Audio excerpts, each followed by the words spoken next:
Hi friends, welcome to my channel. ఈరోజు మనం ఈ వీడియోలో ఒక మంచి నోటిఫికేషన్తో మీ ముందుకైతే రావడం జరిగిందండి. సో మనకి ఇక్కడ ఆర్ఆర్బి నుంచి అయితే మనకు నోటిఫికేషన్ అయితే రావడం జరిగింది. So railway recruitment board NTPC కింద మనకు పోస్టులు అయితే కొన్ని పోస్టులు రిలీజ్ చేయడం అయితే జరిగింది. సో ఆ యొక్క పోస్టుల గురించి మనము ఈ వీడియోలో క్లియర్గా తెలుసుకుందాం. ఈ నోటిఫికేషన్ సంబంధించినటువంటి పూర్తి వివరాలు మీకు పిన్ టు పిన్ ప్రతి ఒక్కరికి అర్థమయ్యే విధంగా నేను ఎక్స్ప్లెయిన్ అయితే చేస్తాను. నా వీడియో చూసిన తర్వాత మీరు వేరే డౌట్తో ఇంకో వీడియో యూట్యూబ్లో మీరు వేరే వీడియో అయితే ఖచ్చితంగా చూడరు. అంత క్లియర్గా మీకు అర్థమయ్యే విధంగా నేను ఎక్స్ప్లెయిన్ చేస్తాను. అంతకన్నా ముందుగా మన ఛానల్ కొత్తగా చూసేవారు తప్పకుండా సబ్స్క్రైబ్ చేయండి. అయితే వీళ్ళు ఇక్కడ 4 రకాల పోస్టులు అయితే వీళ్ళు విడుదల చేయడం అయితే జరిగింది. అవి చూస్తే మనకి ఇక్కడ కమర్షియల్ కమ్ టికెట్ క్లర్క్ అనేటువంటి పోస్టులు విడుదల చేశారు. అదేవిధంగా accounts clerk cum typist, junior clerk cum typist, trainees clerk అని చెప్పేసి 4 రకాల పోస్టులు అయితే విడుదల చేశారు. దానికి సంబంధించినటువంటి మనకు పోస్టులు ఎన్ని పడ్డాయి ఏందనేది తెలుసుకుందాం. అంతకన్నా ముందుగా మనకి చూడండి, ఇక్కడ మనకు టోటల్ వేకెన్సీ వచ్చేసి ఈ 4 రకాల పోస్టులకు సంబంధించినటువంటి పోస్టులు వచ్చేసి మనకి ఇక్కడ 3058 పోస్టులు అయితే వీళ్ళు రిలీజ్ చేయడం అయితే జరిగింది. సో లొకేషన్ వచ్చేసి మనకు ఆల్ ఇండియా వైజ్గా మనకు ఈ పోస్టుల యొక్క జాబ్స్ అనేది మనకు ఎగ్జామ్ రాసిన తర్వాత ఆల్ ఇండియా వైజ్ స్టేట్ వైజ్గా మనకు మనము పోస్టులు అయితే వీళ్ళు కేటాయించారు. అదేవిధంగా చూడండి, మనకు అప్లికేషన్ డేట్ వచ్చేసి మనకి ఇక్కడ 28/10/2025 నుంచి మనకు అప్లికేషన్స్ అనేది స్టార్ట్ అవ్వడం జరుగుతుంది. అదేవిధంగా మనకు అప్లికేషన్ ఎండింగ్ డేట్ వచ్చేసి మనకు 27/11/2025 వరకు మనకైతే వీళ్ళు 1 మంత్ అయితే వీళ్ళు అప్లికేషన్ చేసుకోవడానికి అయితే వీళ్ళు అవకాశం అయితే కల్పించారు. ఇక్కడ మనము వేకెన్సీకి సంబంధించినటువంటి వివరాలు తెలుసుకుందాం. ఇక్కడ చూడండి, ఇక్కడ commercial come ticket clerk post వచ్చేసి మనకి లెవెల్ 3 గ్రేడ్ అనమాట. ఇది లెవెల్ 3 పోస్ట్ అన్నట్టు. ఇక్కడ మనకు పోస్టులు వచ్చేసి మనకు 2425 పోస్టులు అయితే వాళ్ళు పడడం అయితే జరిగింది. అదేవిధంగా అకౌంట్స్ క్లర్క్ కమ్ టైపిస్ట్ పోస్టులు అండి, ఇది లెవెల్ 2 స్కేల్ అండి. ఇక్కడ మనకి ఇవి వచ్చేసి మనకు 394 పోస్టులు అయితే పడడం జరిగింది. అదేవిధంగా జూనియర్ క్లర్క్ కమ్ టైపిస్ట్ పోస్టులు వచ్చేసి మనకి లెవెల్ 2 గ్రేడ్ అండి.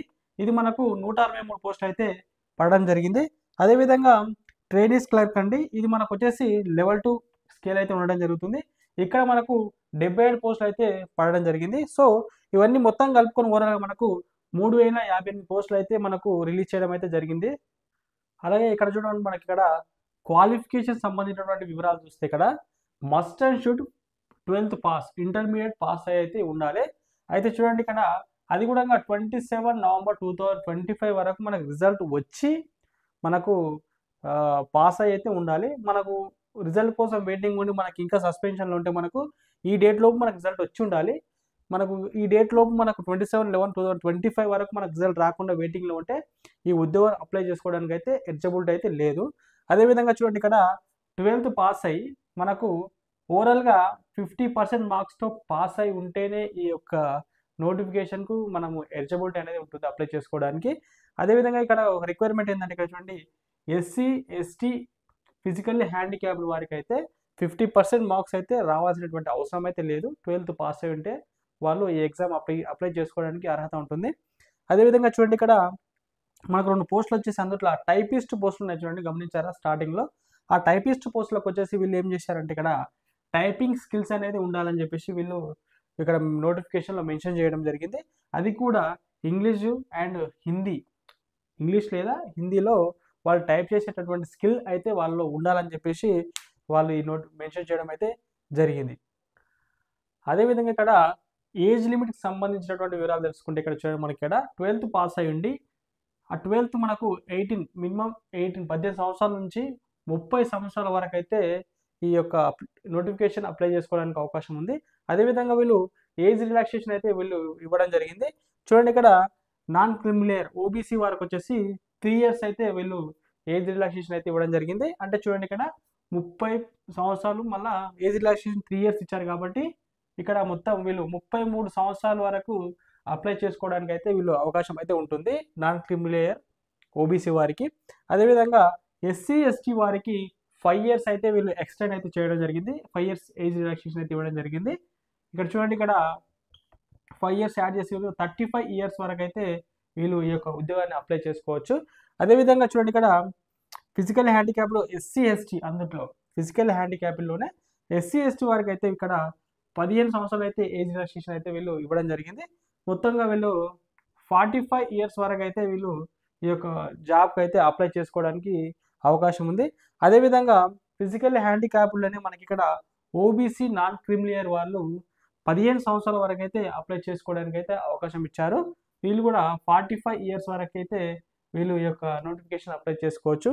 అదేవిధంగా ఫిజికల్ హ్యాండిక్యాప్డ్లోనే ఇక్కడ చూడండి అన్రిజర్వ్డ్ అండ్ ఈడబ్ల్యూఎస్ వాళ్ళు 10 సంవత్సరాల వరకు అయితే అప్లికేషన్ అయితే చేసుకోవచ్చు. 10 సంవత్సరాలు అంటే ఇక్కడ చూడండి 40 ఇయర్స్ వరకు అయితే వీళ్ళు ఈ యొక్క నోటిఫికేషన్ అప్లై చేసుకోవడానికి అయితే అవకాశం కల్పించారు. అదేవిధంగా ఈ నోటిఫికేషన్ సంబంధించినటువంటి పోస్టుల యొక్క శాలరీ చూస్తే మనకి ఇక్కడ చూడండి లెవెల్ 3 అంటే మనం ఫస్ట్లో చెప్పుకున్నాం లెవెల్ 3 పోస్ట్ గురించి, అదేవిధంగా లెవెల్ 2 అని చెప్పుకున్నాము. అందుట్లో లెవెల్ 3 సంబంధించినటువంటి జాబ్ యొక్క శాలరీ చూస్తే మనకు ఓన్లీ బేసిక్ వచ్చేసి 21,700 రూపాయలు అయితే మనకు వాళ్ళు ప్రొవైడ్ చేయడం జరుగుతుంది. మీకు కొంతమందికి బేసిక్ అంటే తెలియదు, తెలిసిన వారు ఓకే. బేసిక్ అంటే మనకు నార్మల్గా కొంత అమౌంట్ మనకు బేసిక్ అనేది ఉంటుంది. దాని లోపల కొన్ని మనకు అలవెన్స్లు అన్నీ కలుపుకొని మనకు టోటల్ శాలరీ వచ్చేసి ఈ 21,700 బేసిక్ ఉన్నది మనకి ఇక్కడ 35,000 వరకు అయితే శాలరీ అయితే వస్తుంది.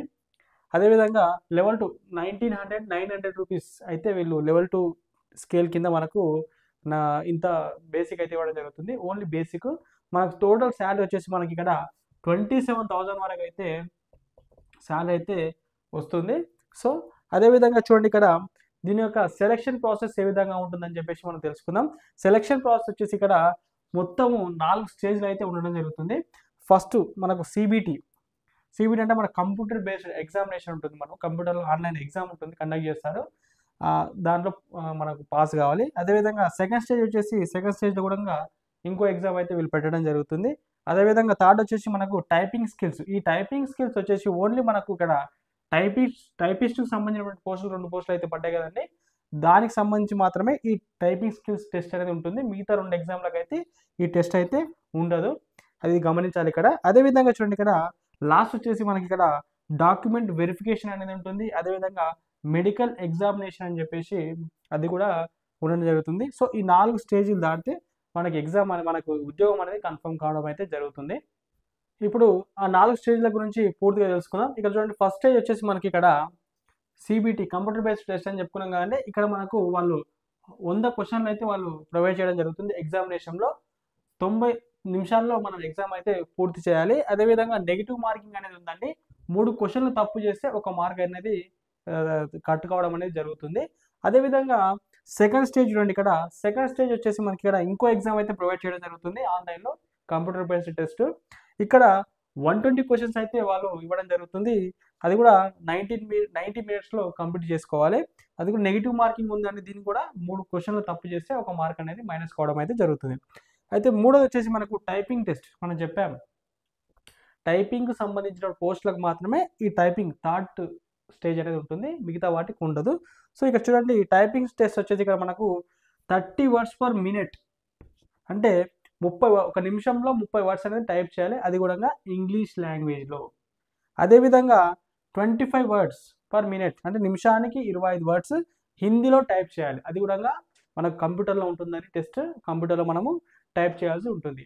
అదేవిధంగా ఫోర్త్ స్టేజ్ వచ్చేసి చూడండి ఇక్కడ document verification and medical examination. So ఆ రెండిట్లో కూడా మన డాక్యుమెంట్ సబ్మిట్ చేసి మనం వెరిఫికేషన్ కంప్లీట్ చేసుకోవాలి. అదేవిధంగా మెడికల్ ఎగ్జామ్స్ ఉంటాయి, దానిలో కూడా మనము క్వాలిఫై అయితే మనకు ఈ యొక్క ఉద్యోగం అనేది ఫైనల్గా రావడం జరుగుతుంది. చివరిగా ఎగ్జామ్ ఫీ గురించి తెలుసుకుందాం మనం ఇక్కడ. ఎగ్జామ్ ఫీ వచ్చేసి మనకి ఇక్కడ ఓబీసీ వారికి 500 అనేది ఎగ్జామ్ ఫీ అయితే ఉండడం జరుగుతుంది. అదేవిధంగా SC ST physical handicapped and ex service మ్యాన్కి వచ్చేసి 250 రూపాయలు అయితే ఫీ అయితే ఉండడం జరుగుతుంది. అదేవిధంగా ఆల్ ఫీమేల్ అండ్ ట్రాన్స్జెండర్ వారికి 250 రూపాయలు ఎగ్జామ్ ఫీ ఉండడం జరుగుతుంది. అలాగే ఎకనామికల్లీ బ్యాక్వర్డ్ క్లాసెస్ ఈబీసీ వారికి 250 రూపాయలు అయితే ఎగ్జామ్ ఫీ ఉండడం జరుగుతుంది. ఇక్కడ చూడండి ఫస్ట్ స్టేజ్ ఎగ్జామ్ మనం ఇక్కడ సిబిటి కండక్ట్ చేసిన తర్వాత ఆ ఎగ్జామ్ పూర్తయిన తర్వాత పాస్ అయినా ఫెయిల్ అయినా సరే మనకి ఇక్కడ ఓబీసీ వారికి 400 రూపీస్ మనకు రీఫండ్ అయితే పడుతుంది. 500 బట్టి మీరు ఇక్కడ అప్లికేషన్ చేసుకుంటారు కదండి, తర్వాత ఫస్ట్ ఎగ్జామ్ అయిపోయిన తర్వాత మీకు 400 అనేది రీఫండ్ అయితే రావడం అనేది జరుగుతుంది. అదేవిధంగా ఇక్కడ 250 రూపీస్ ఇక్కడ మనకు SC ST and physical handicapped వారికి 250 రూపీస్ అయితే రీఫండ్ రావడం జరుగుతుంది. అదేవిధంగా ఆల్ ఫీమేల్ అండ్ ట్రాన్స్జెండర్స్ వారికి ఎగ్జామ్ ఫీ 250 ఉంది, కానీ వీళ్ళకి రీఫండ్ కూడా వీళ్ళకి కూడా 250 రూపీస్ మళ్ళీ రీఫండ్ అవ్వడం జరుగుతుంది. అండ్ ఈబీసీ వారికి కూడా కట్టిన అమౌంట్ రిటర్న్ కావడం జరుగుతుంది. 250 రూపీస్ వాళ్ళకు కూడా రిటర్న్ అయితే రావడం జరుగుతుంది. సో ఈ అన్ని వివరాలనేవి మీకు క్లియర్‌గా అర్థమయ్యే విధంగా నేను చెప్పానని చెప్పేసి అనుకుంటున్నాను. మీకు ఈ వీడియో నచ్చితే ఖచ్చితంగా లైక్ చేయండి, షేర్ చేయండి, తప్పకుండా సబ్స్క్రైబ్ చేయండి. మరిన్ని మంచి మంచి నోటిఫికేషన్‌లతో మీ ముందుంటా అని చెప్పేసి మనస్ఫూర్తిగా కోరుకుంటూ thank you friends. Thanks to all.